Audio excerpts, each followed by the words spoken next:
A huge title fight twist, new tensions, and some bizarre miscues. Here's everything we learned from a very eventful Canadian Grand Prix. Keeping these engines will cost F1 Verstappen.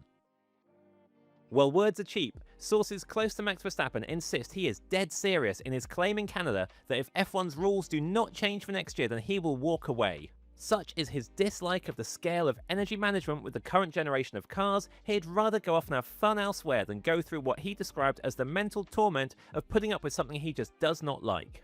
So a lot is riding on the FIA and F1's efforts to try to put together a package of rule tweaks that can move the current 50-50 power split between combustion engine and battery towards 60-40. The move does not yet have the necessary support of 4 of the 6 car manufacturers that will be required for a supermajority, but there appears to be some room for negotiation that could open the door for Audi and Honda at least to join Mercedes and Red Bull in backing it. It's in Red Bull's interest for the change to happen so it can keep hold of its star asset, and team principal Laurent Mekies is convinced that common sense will prevail and everyone will in the end go for what's best for F1. Leclerc's worst weekend in F1? Charles Leclerc has never had a weekend in F1 as bad as this one, at least that's what he claims. He described Canada as probably the most difficult weekend of his F1 career, suffering from zero feeling with the Ferrari right from FP1 to the final lap of the race. On Friday, it was the brakes, Leclerc getting into corners and hoping I didn't go straight. Then in qualifying, it was fearing he would be slow or crash. The race result, 4th place, was better, but the experience was not.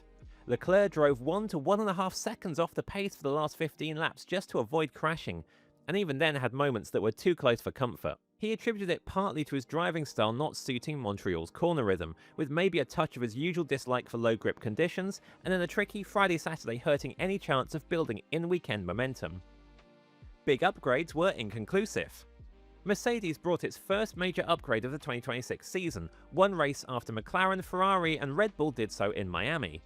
The upgrade comprised changes to the front wing end plates, front and rear corner assemblies, floorboard, floor corner and floor body. But despite continuing to dominate with a race pace advantage reckoned to be around 0.3 of a second per lap, Mercedes team principal Toto Wolff says the upgrade hasn't yet proved completely convincing. He expects the picture to become more clear with time, albeit with the caveat that the next race in Monaco won't be a good test. It's not that the upgrade didn't work as such, simply that Mercedes isn't certain it has delivered as big a step as anticipated. On the plus side, it has made tweaks to improve its starts, which paid off in Montreal. That includes Kimi Antonelli having a modified clutch pedal to improve his sensitivity and consistency. Rival McLaren effectively completed its Miami upgrade in Montreal by introducing a new front wing design, a new halo winglet, and updates to the Coke bottle engine cover, floor edges, and rear suspension. However, like Mercedes, it proved inconclusive. McLaren took the front wing off its cars after free practice, pending further running in upcoming races. Hamilton's had a transformative weekend. Lewis Hamilton was vindicated in his non-simulator approach to Montreal prep, as he outperformed Ferrari teammate Leclerc all weekend, beat old foe Max Verstappen to second, and most significantly, looked happier and more comfortable in and out of the car than at any time in his Ferrari stint so far. A beaming Hamilton lauded Ferrari for moving mountains for him, and said changes around him and the team were finally starting to show in my performance. His no-sims strategy was more nuanced than the soundbite suggested. He'll still use it for figuring out deployment strategies and to help the team with correlation. But it's his personal driving and setup preparation before races where he's convinced he's better off going old school. What Hamilton called deep diving on data before Montreal, with a particular focus on corner entry stability and braking, led to him trying a completely different setup that instantly transforms the car in Friday practice. And while we've seen false dawns for the Hamilton-Ferrari relationship before, this looks and sounds like a tangible breakthrough. Today's video is brought to you by the Armour All Podium Series, a premium line of car cleaning, detailing and air freshening products made in collaboration between Armour All and Oracle Red Bull Racing.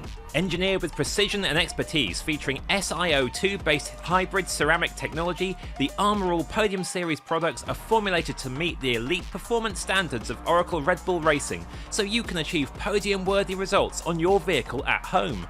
Fans of the race have had a chance to try the Armour All Podium Series products on their cars, and they said the results are incredible. From the tyre shine to the interior detailer and spray wax, this line has everything you need to clean and detail your vehicle like the Oracle Red Bull Racing team. The Armour All Podium Series is available now online and in store. Find out where to buy and more information at armourallpodiumseries.com. The Armour All Podium Series, the world's most elite car care.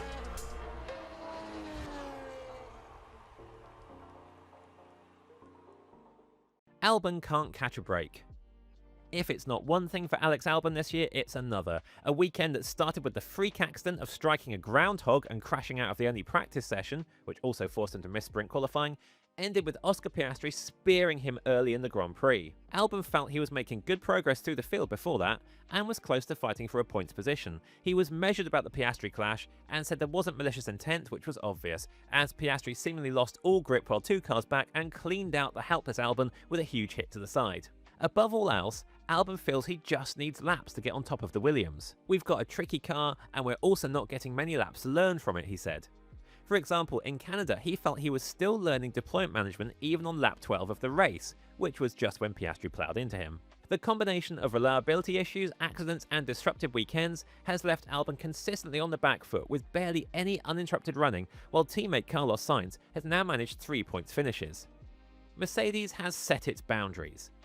Mercedes has painful experience of an intra-team title fight descending into destructive internal rivalry. Its determination not to let George Russell versus Kimi Antonelli end up in Lewis Hamilton versus Nico Rosberg territory, and not to risk letting any of the rivals that aren't actually that far behind its drivers in the championship back into the fight, was very evident in Canada. It made sure Russell and Antonelli knew that being allowed to race each other hard was a privilege, not a right, with its firm "if we can't keep it tidy, then we'll have to stop you racing" message to both drivers.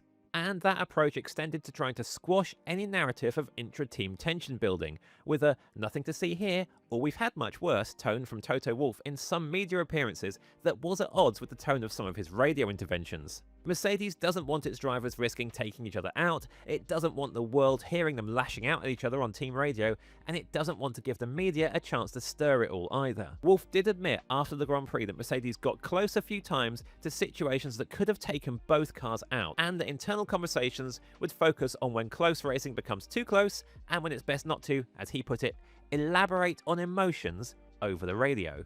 Key McLaren weakness exposed again. While McLaren has faced accusations of being too cautious with its strategy at times in the recent past, it certainly diverged from the pack in Canada as the only front-running team to start on intermediates. But with pre-race drizzle having eased off, Lando Norris and Oscar Piastri's doubts were obvious as early as the formation laps. McLaren was open afterwards that it made a mistake, but was also adamant its decisions needed to be judged based on the information available at the time. With drizzle coming in, it felt warming up the slicks with the unknown quantity of 2026 cars in the wet could have been a nightmare. It also argued there was a chance going for the Inters could have paid off better if the start hadn't been delayed. The 6-minute window between when the original start would have been and when the race eventually got going after Arvid Lindblad's stranded car was removed did shift things much more towards the slicks. Without that delay, perhaps the whole picture would be completely different. McLaren mused as much anyway. Some of its rivals were quick to dismiss that. They said they knew once the tyre blankets came off that McLaren had made a big blunder. Aston Martin has unusual new reliability problem. Aston Martin and Honda started 2026 with vibration problems regularly shaking car parts or drivers into retirement. But Fernando Alonso's exit from the Canadian Grand Prix was for something totally different, a problem with his seat. While Alonso would not go into too many details about what had happened, Aston Martin later elaborated on it being a problem that may need a design tweak. As part of deliberate trends to make the driver's seating position as optimal as possible for car performance, the seating position has been rotated backwards. That means both Alonso and Lance Stroll are laying back more than before. This appears to have triggered a pinch point somewhere for Alonso, which only fully manifests itself in the race to the point where he cannot continue in Montreal. It should be fixable in the short term and will be a focus prior to the next race in Monaco.